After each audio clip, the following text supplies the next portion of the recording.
Hi, I'm Abby McHugh-Griffa, Executive Director of the Climate Solutions Accelerator, and I want to thank everyone who came to our recent 10-year anniversary celebration.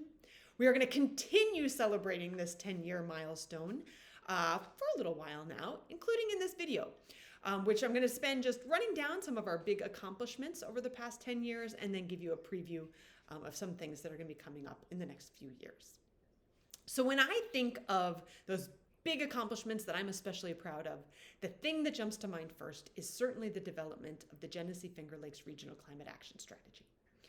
This document and the process that made it come into being came out of our Collective Impact Initiative. And I know that it has not only been useful for us as an organization and our collective impact partners, but also it has been used as a resource for other entities in our region who are trying to figure out where to put their time and energy to make a big difference on climate.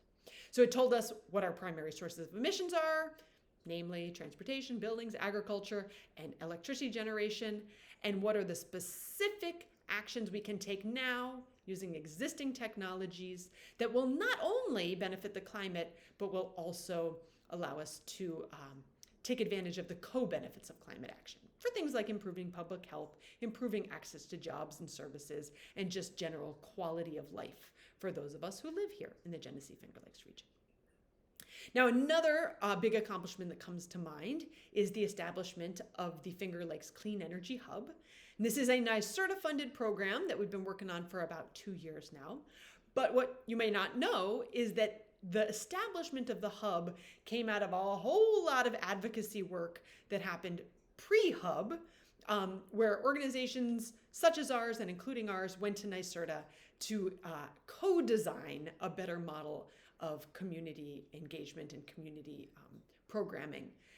So it took a while. It was a labor of love for sure. And the outcome were these hubs that are still growing, are still in development, but have provided the structure and framework that I think are going to allow us to get a lot done over the coming years. So that, check, big accomplishment. Also really proud of the work we've done to grow the Color Your Community Green team network, as well as, of course, Color Your School Green and Color Your Organization Green. But Color Your Community Green in particular, that network of advocates that we've been able to kind of convene and bring together and provide the structure for sharing of best practices, is really starting to, have those ripple effects where, we can maybe give a little suggestion that this is something communities want to pursue, and the volunteers who then take that up and bring it to their town boards and educate their communities, they're the ones really doing the work. But we are proud to be the catalyst for their efforts and to help kind of keep things organized and coordinated. Another maybe less interesting, but definitely also still very important thing that we've been involved in that I'm proud of are the utility rate cases. We've participated in 2 utility rate cases over the past number of years. We did not get everything we wanted for sure, or not even close actually. But our organization was the one kind of climate advocacy organization in our region that was participating in those processes. And that's where a lot of really important long-term decisions about energy planning happen. A lot of the decisions about specifically where investment will happen. So being at the table and being able to advocate for our climate, advocate for our community is something I am very glad we did. And should I say looking forward to doing again? Not really looking forward to, but we are certainly committed to doing it. And look forward to kind of helping people get involved in that as advocates and to just even understand how does our utility system work. All right, what else is on my list? Oh, you know what? I'm so proud that we as an organization introduced this concept of regenerative economy to local stakeholders, right? It was something people here in the Rochester region hadn't really been talking about much prior to 2 summits ago, 2 years ago. And it is now part of our mission. It's really core to the Genesee Finger Lakes Regional Climate Action Strategy. And it is something I'm very much looking forward to continuing to put time and energy into in the future, because I think this is key to not only addressing climate change, but again, to addressing lots of other community concerns. And that did happen initially at our summit. But the summits themselves are something that, I've been thrilled to see how those have built over the past couple of years, not just us getting better at running the summits, which is a real thing, but also the community participation and the diversity of participants who are showing up to our summit and engaging in these conversations. And with that, I will switch to what I'm looking forward to coming up in the future.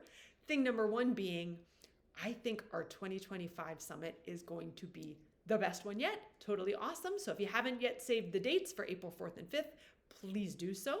The topic will be co-creating our future. So, our role as the catalyst of local efforts to address climate change, this summit is going to really help us collectively develop the skills, knowledge, and relationships that we need to be continuing to advance this work and have that ripple effect where we're bringing more and more people in to this movement. So again, the summit this year, going to be our best one yet. Please be there.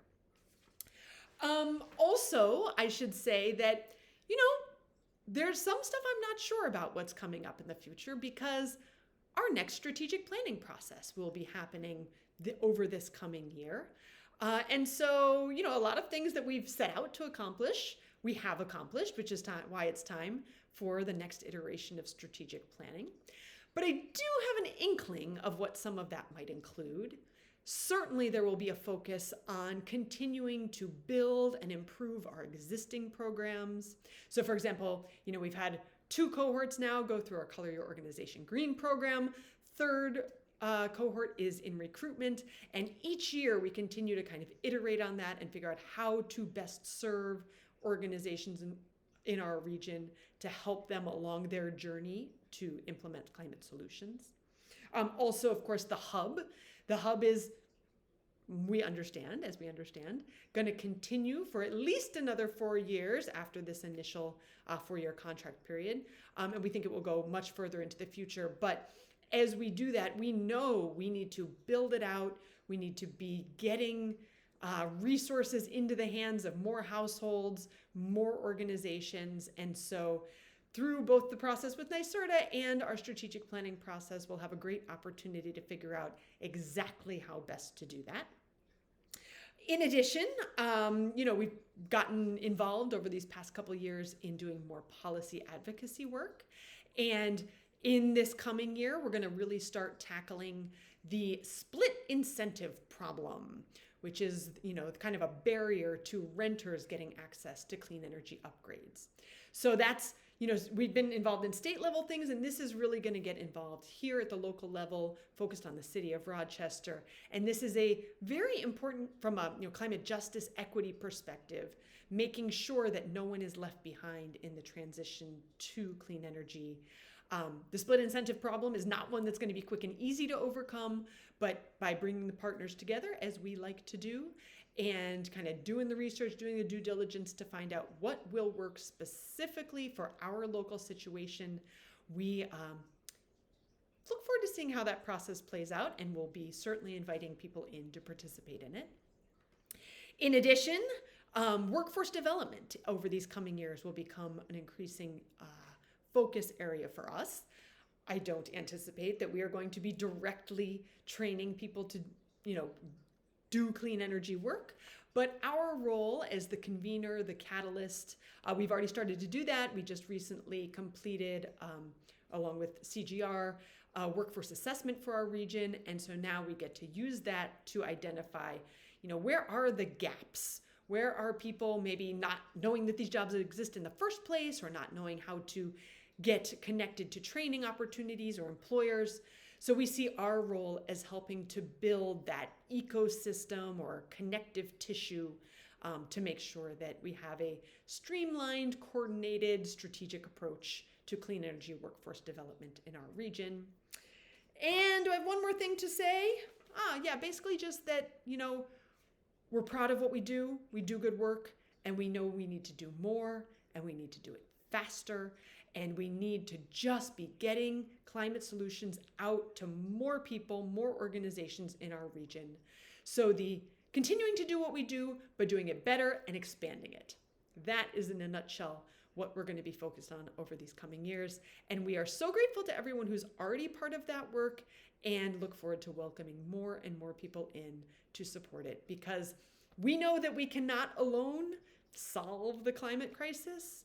But what we can do is provide those resources and tools and information to help more people start their journey and continue on that journey, kind of chart a course for our region over these coming years. So thank you so much for being part of the work, and we look forward to continuing to partner with you and expand the movement. Take care.